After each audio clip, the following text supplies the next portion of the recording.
అందరికి నమస్తే, అస్సలం వాలేకుం. వెల్కమ్ టు సాయి కాస్ వారాల్. అన్న గుడ్ ఈవినింగ్ అన్న. నా యోడు ఫ్యామిలీ అందరు గుడ్ ఈవినింగ్. ఏం సాధన ఓటు వేసిరా అని మనమైతే పోయినాం, ఓటు వేసినాం 4 o'clockకి. వాటిపోతే వీడియో అయితే ఉదయం 5 పెట్టినాం, పెడతా ఉంటాం, తగ్గేదలే. ఇది మాత్రం చాలా ఇన్ఫర్మేటివ్ వీడియో అన్న, ఇన్ఫర్మేషన్ వీడియో. మీరు మన సబ్స్క్రైబర్స్ వ్యూవర్స్ ప్రతి ఒక్కరు జాగ్రత్త పడాలని అయితే మనం అప్పుడు కొన్ని ఇన్ఫర్మేషన్ వీడియో కూడా చేయాలి. ఎప్పుడు కారు పెట్టుడు, కార్లు అమ్ముడు ఇదే కాదు. కొంచెం మీరు ఈసారి అయితే మనం కారు అమ్మే వాళ్ళ గురించి, కారు కొనే వాళ్ళ గురించి 2 వీడియోలు చేయాలనుకున్నాం. ఫస్ట్ అయితే ఇప్పుడు కారు అమ్మే వాళ్ళు జాగ్రత్త పడడం కోసం అయితే నేను ఈ వీడియో చేస్తున్నా. నెక్స్ట్ ఇంకో వీడియోలో మాత్రం కారు కొనే వాళ్ళు కూడా జాగ్రత్త ఎలా పడాలని అది వీడియో చేస్తా. ఫస్ట్ అయితే ఇప్పుడు కారు అమ్మే వాళ్ళు అంటే మన సబ్స్క్రైబర్స్ కావచ్చు, వ్యూవర్స్ కావచ్చు, మన కస్టమర్స్ ఎవరైనా సరే, కారు మన ఛానల్లో అని కాదు, ఎక్కడైనా సరే ఏపీ, తెలంగాణ, ఆల్ ఇండియాలో ఎక్కడైతే మీరు కారు అమ్ముకోవాలంటే చాలా జాగ్రత్త పడాలి. ఆ జాగ్రత్త ఏందనేది మీకు చెప్తాను నేను. ఇప్పుడు యాక్చువల్లీ మీకు ఒక కారు ఉందన్న, ఒక ఆల్టో కారు ఉంది, వచ్చేసి 2008-9 మోడల్. దాని మార్కెట్ వాల్యూ వచ్చేసి ఒక 1 lakh 1,10,000 అనుకోండి.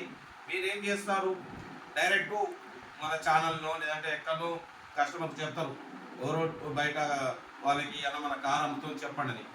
అప్పుడు ఏం చేస్తాడు, మీ కాడికి కొనడానికి కస్టమర్ వస్తాడు. కారు దగ్గరికి వచ్చి కారు చూసుకున్నప్పుడు దాంట్లో కొంచెం తెలివైన వాళ్ళు ఉంటారు. కారు కొనడానికి వచ్చిన వాళ్ళు చాలా తెలివిమంతులు, అంటే తెలివి హుషారు ఉన్న వాళ్ళు ఉంటారు. వాళ్ళు ఏంటంటే ఫస్ట్ అమ్మే అతన్ని మైండ్ మొత్తం డిస్టర్బ్ చేస్తారు. అంటే తన ఆలోచన, ఈ కారు ఉదాహరణకి 1,20,000 ఉంటే వాల్యూ 1,00,000కి అమ్మాలని అనుకుంటారు ఓనర్. బట్ కొనేదానికి వచ్చిన అతను ఏం చేస్తారంటే దాంట్లో అందరూ అంత హుషారు ఏముండరు. ఒక 100%లో ఒక 30, 40, 50% మంది ఉంటారు హుషారు. అంటే ఏం చేస్తారు హుషారు అంటే, ఇప్పుడు మనకు మార్కెట్ వాల్యూ ఒక ఆల్టో 2008-9 1,10,000 ఉంటే మీరు 1 lakh పెడతారు. అదే 1 lakh పెడితే తను బండి దగ్గరకు వచ్చి బండి మొత్తం చూసుకొని లేనిపోని ప్రాబ్లమ్స్ కూడా క్రియేట్ చేస్తాడు. అరే ఈ బండి టైర్ మొత్తం హార్డ్ అయిపోయినాయి అన్న, మొత్తం ఎయిర్ వస్తాయి, కొత్త టైర్లు వేసుకోవాలి అంటాడు. నెక్స్ట్ పోతే ఇంజన్ కండిషన్ ఉన్నా కూడా, అరే ఇంజన్ కొంచెం లైట్గా స్మోక్ వస్తుంది, ఇక ఇది ఇంజన్ దగ్గర పడ్డది, ఇంజన్ చేసుకోవాలి, 40,000 పట్టుకోవాలంటాడు. గేర్ కింద కొంచెం ఆయిల్ ఏమైనా ఉన్నా, ఆయిల్ సీల్ ఏమైనా వీక్ అయిపోయినా కూడా కింద ఇంజన్ మొత్తం ఇదైపోయింది, ఇంజన్ మొత్తం డౌన్ చేయాలంటాడు. బాడీ కొంచెం ఏ ప్రాబ్లం ఉన్నా, సస్పెన్షన్ కూడా ఏదో చిన్న ప్రాబ్లం ఉంటుంది. సస్పెన్షన్ కూడా మన షోరూమ్ బండ్లు కాదు కాబట్టి సెకండ్ బండ్లో ఏదో కొంచెం లెఫ్ట్ సైడ్ గుంజడమో, రైట్ సైడ్ గుంజడమో, వీల్ ఆర్మెంట్ చక్కగా లేకపోవడం వల్ల, లేదంటే కొంచెం లోయర్ ఆరం వీకు, లేదా డ్రై షాఫ్ట్ ఏది ఉన్నా కూడా ఒక అప్రాక్సిమేట్గా ఒక 1,000-1,500 రూపాయల పని ఉంటే 10,000-20,000 పని ఉందని చెప్తారు. అలా మిమ్మల్ని ఏం చేస్తారంటే ఫస్ట్ డిసప్పాయింట్ చేస్తారు మైండ్ని. 1,00,000 రూపాయల బండిని అరే 1,00,000 కాదన్నా, 50,000 రావు, 50 రావు, 60 వస్తాయి, 70 వస్తాయి, 65,000 వస్తాయి, దీనికి అంతకంటే ఎక్కువ రావు, ఇంకా మీరు 2 రోజులు లేట్ చేస్తే ఇంకా ఇంజన్ పోతుంది, ఇవన్నీ డిసప్పాయింట్ చేస్తారు. అలా మిమ్మల్ని డిసప్పాయింట్ చేసే వరకు అమ్మే అతను ఏం చేస్తాడు, వాము నా బండి నేను 1,00,000కి అమ్ముదనుకున్నాను, ఈ బండికి 50 రావా, ఇంత రాదా, వాము ఎంతకంతకి అమ్మాలన్నట్టు మైండ్లో ఫిక్స్ అయిపోతాం.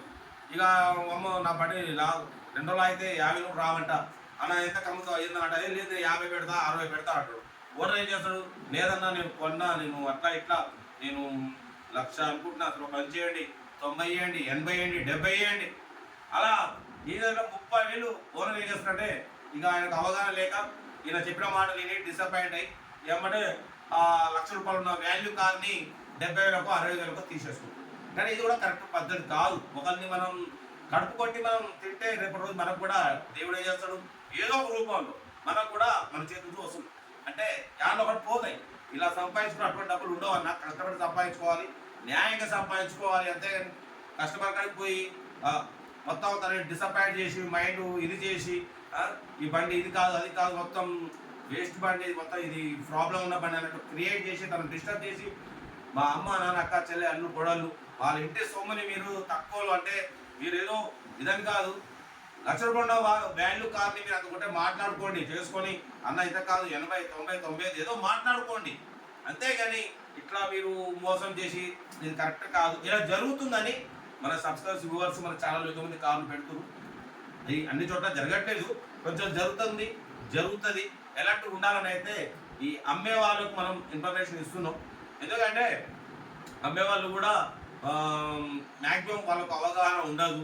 అంటే కొందరికి అవగాహన ఉంటుంది. అవగాహన ఉన్న వాళ్ళు కూడా కొనే వాళ్ళని కూడా మోసం చేసే వాళ్ళు ఉన్నారు, అమ్మేవాళ్ళు. కానీ అది నెక్స్ట్ వీడియో చేస్తా, అది కూడా ఏదింది అనేది. ముందైతే అమ్మే వాళ్ళలో కొందరు డీలర్స్ ఉంటారు, కొందరు డైరెక్ట్ జెన్యున్ ఓనర్స్ ఉంటారు. 100లో 70% ఓనర్స్ ఉంటారు, 30% కొన్ని అమ్ముకునే వాళ్ళు కూడా ఉంటారు.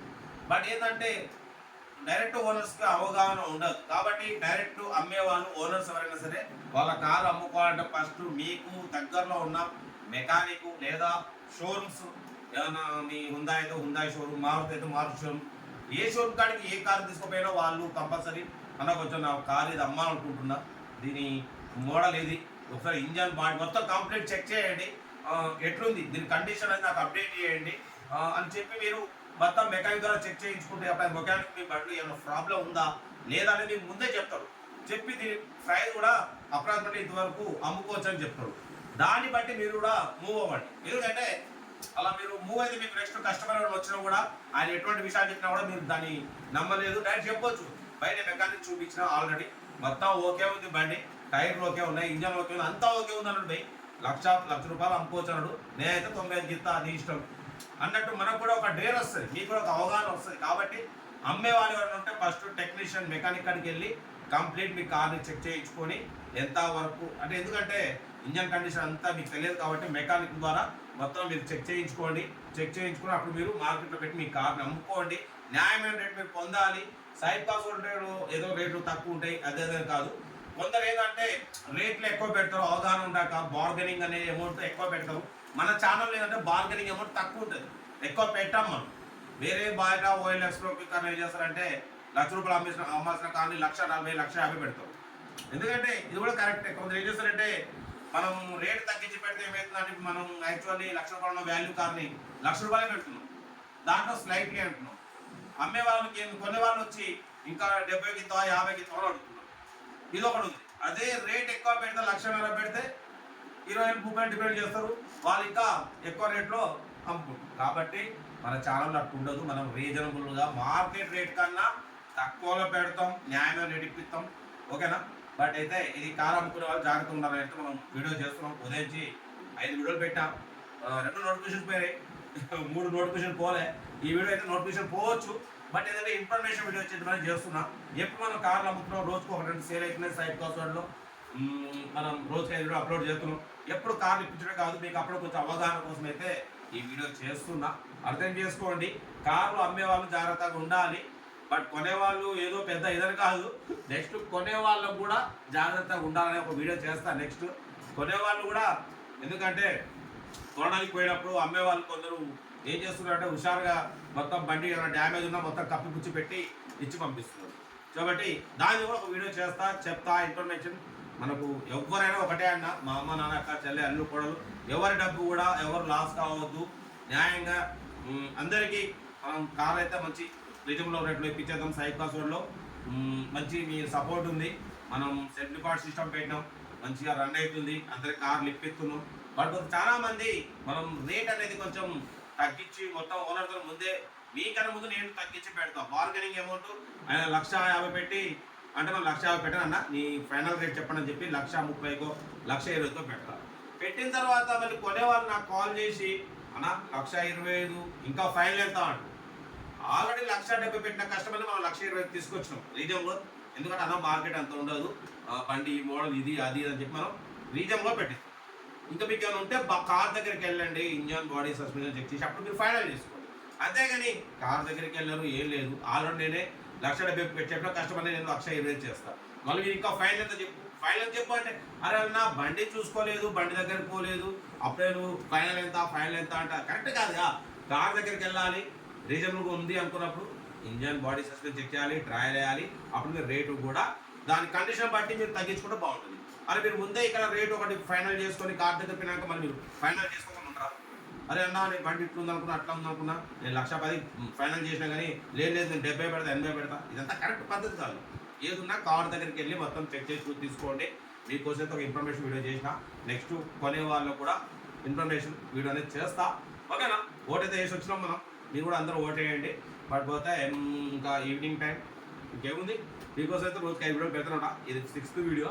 ఓకే మరి ఉంటా. Right, best of luck. కొంచెం మన ఇన్ఫర్మేషన్ ఇస్తే మాత్రం లైక్ చేసి సపోర్ట్ చేయండి. ఉంటానా, best of luck. Right, good evening.